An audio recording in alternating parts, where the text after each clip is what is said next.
have you seen the new Batman yet? Yeah, did you see it? No, I haven't seen it yet, but I've heard mixed shit. I didn't like it. I didn't really like it. I gave it a 7.3. I heard it was more detective-y than like superhero-y. It was, but I mean, he's not a superhero. He's Batman. He's just a guy in a costume. But the way that they filmed it made me realize that it was just a guy in a costume. Like, even more so. Because he just like walks into a crime scene. I mean, it was all right, but like, it just... He was kind of mopey the whole time. Like, he was like really... like he was emo the entire time, even when he didn't have the mask on. No, not like Spider-Man emo.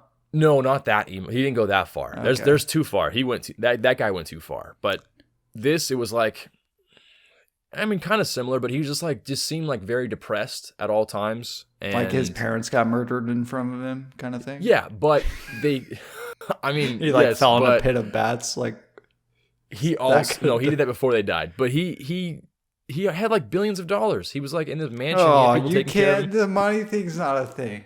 But people took care of him. People cared about him. Like, he was in the newspaper when it happened. Like, and even the Riddler talks about that. He's like, oh, poor Bruce Wayne. You know, he's an orphan, but not really an orphan because he has all this stuff and people supporting him and all this money. If you're a true orphan, you're sharing a house with 30 people and you're huddling for warmth because we don't have any heat. And the rats would come and gnaw your feet. Is that true? Like, once you're adopted, are you not an orphan anymore? No, not technically. No, you're not. Like Annie, she wasn't an orphan after she got adopted. Huh.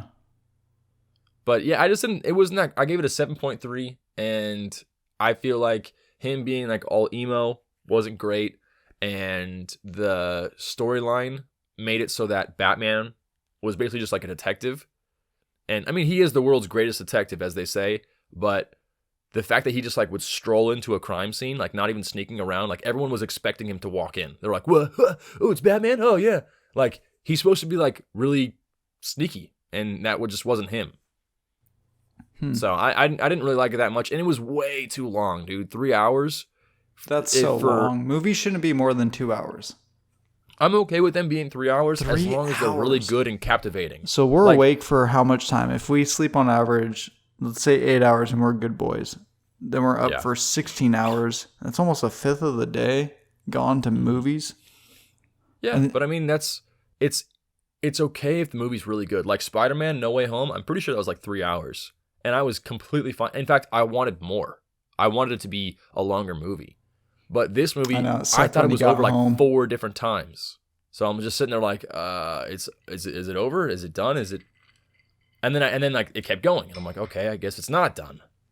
So I don't know. It's never over. I've heard people loved it. One of my cousins said it was the best Batman movie ever. No way, dude. That's what he said. Yeah, I've been getting served a lot of YouTube videos of like Heath Ledger Joker behind the scenes stuff, and it's just like that was such an iconic movie. Well, he's insane, dude. I saw this one clip was amazing. Where the scene where he comes out of the elevator and like addresses the like fancy dinner party. I guess like when he came out of I don't know how true this is, but I saw something about it. He came out of the elevator and Michael Caine, the butler, was supposed to have lines once he came out of the elevator, but it was Michael Caine's first time seeing Heath Ledger in the Joker makeup, and it like shocked him so much that it just left him speechless. Oh wow. That's tight. I saw and then Pete Davidson came out of nowhere and fucked him. Just had sex with Michael Caine. Because Michael Caine's mouth was just open. He's like, oh, I gotta put my dick in there, obviously.